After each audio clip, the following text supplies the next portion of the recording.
The Elegance of the Hedgehog by Muriel Barbary.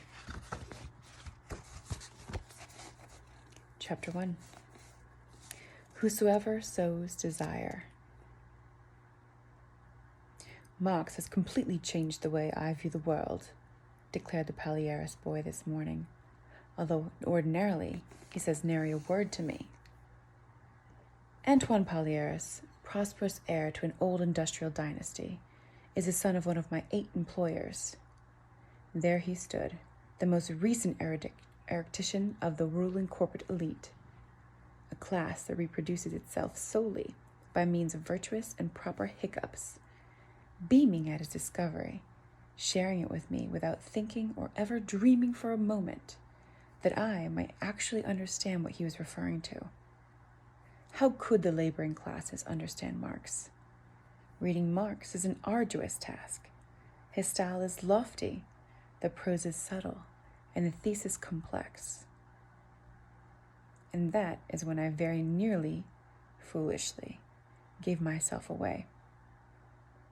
You ought to read the German ideology, I told him, a little cretin in his conifer green duffel coat. To understand Marx, and to understand why he is mistaken, one must read the German ideology. It is the anthropological cornerstone on which all his exhortations for a new world would be built, and on which a sovereign certainty is established. Mankind, doomed to its own ruin through desire, would do better to confine itself to its own needs. In a world where the hubris of desire has been vanquished, a new social organization can emerge, cleansed of struggle, oppression, and deleterious hierarchies. Whosoever sows desire harvests oppression, I nearly murmured, as if only my cat were listening to me. But Antoine Palieris, whose repulsive and embryonic whiskers have nothing the least bit feline about them, is staring at me, uncertain of my strange words. As always, I am saved by the inability of living creatures to believe anything that might cause the walls of their little mental assumptions to crumble. Concierges do not read the German ideology. Hence, they would certainly be incapable of quoting the 11th thesis on Feuerbach. Moreover, a concierge who reads Marx must be contemplating subversion, must have sold her soul to that devil, the trade union. That she might be simply reading Marx to elevate her mind is so incongruous a conceit that no member of the bourgeoisie would ever entertain it. Say hello to your mother, I murmur, as I close the door in his face, hoping that the complete dissonance between my 2 sentences will be veiled by the might of millennial prejudice. Chapter 2. The Miracles of Art. My name is Renee. I'm 54 years old. For 27 years, I have been the concierge at number 7 Rue de Grenelle, a fine hôtel particulier with a courtyard and private gardens, divided into 8 luxury apartments, all of which are inhabited, all of which are immense. I am a widow. I'm short, ugly, and plump.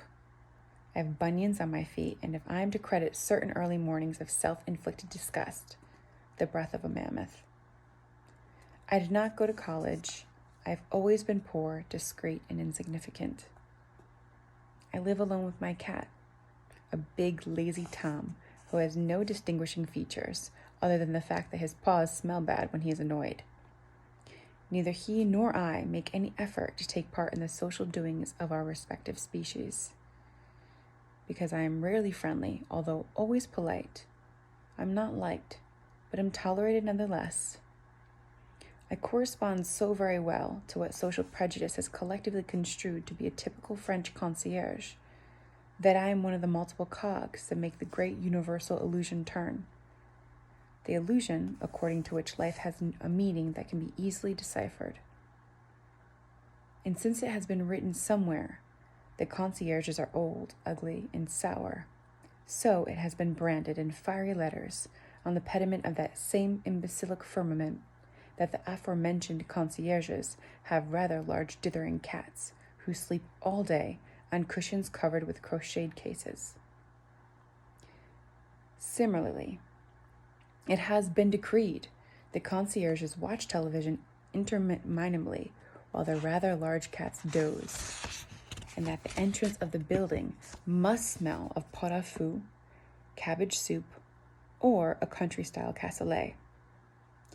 I have the extraordinary good fortune to be the concierge of a very high-class sort of building. It was so humiliating for me to have to cook such loathsome dishes that when Monsieur de Broglie, the state councilor on the first floor, intervened, an intervention he described to his wife as being courteous but firm, whose only intention was to rid our communal habitat of such plebeian effluvia, it came as an immense relief. One I concealed as best I could beneath an expression of reluctant compliance. That was 27 years ago. Since then, I have gone every day to the butcher's to buy a slice of ham or some calf's liver, which I slip into my net bag between my packet of noodles and my bunch of carrots. I then obligingly flaunt these paupers' victuals, now much improved by the noteworthy fact that they do not smell, because I'm a pauper in a house full of rich people, and this display nourishes both the consensual cliché and my cat Leo, who has become rather large by the virtue of these meals that should have been mine, and who stuffs himself liberally and noisily with macaroni and butter and pork from the delicatessen, while I am free, without any olfactory disturbances or anyone suspecting a thing, to indulge my own culinary proclivities. Far more irksome was the issue of the television. In my late husband's day, I did go along with it, for the constancy of his viewing spared me the joy of watching. From the hallway of the building, you could hear the sound of the thing, and that sufficed to perpetuate the charade of social hierarchy. But once Lucien had passed away, I had to think hard to find a way to keep up appearances. Alive, he freed me from this iniquitous obligation. Dead, he has deprived me of his lack of culture, the indispensable bulwark against other people's suspicions. I found a solution, thanks to a non-buzzer. A chime linked to an infrared mechanism now alerts me to the comings and goings in the hallway, which has eliminated the need for anyone to buzz to notify me of their presence if I happen to be out of earshot.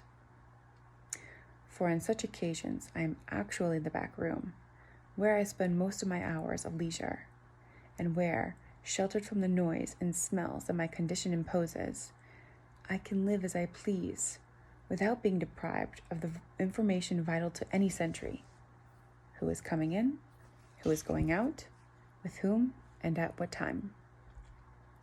Thus, the residents going down the hall would hear the muffled sounds indicating a television was on, and as they tend to lack rather than abound in imagination, they would form a mental image of the concierge sprawled in front of her television set. As for me, cozily installed in my lair, I heard nothing, but I knew that someone was going by, so I would go to the adjacent room and peek through the spy hole located opposite the stairway, and, well hidden behind the white net curtains, I could inquire discreetly as to the identity of the passerby. With the advent of videocassettes and subsequently the DVD divinity, things changed radically, much to the enrichment of my happy hours. As it is not terribly common to come across a concierge waxing ecstatic over the death in Venice, or to hear strains of Mahler wafting from her lodge, I delved into my hard-earned conjugal savings and bought a second television set that I could operate in my hideaway.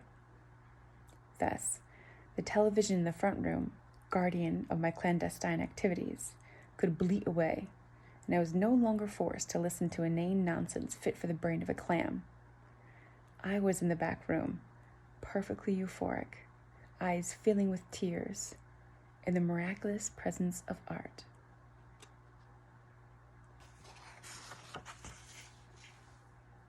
Good night.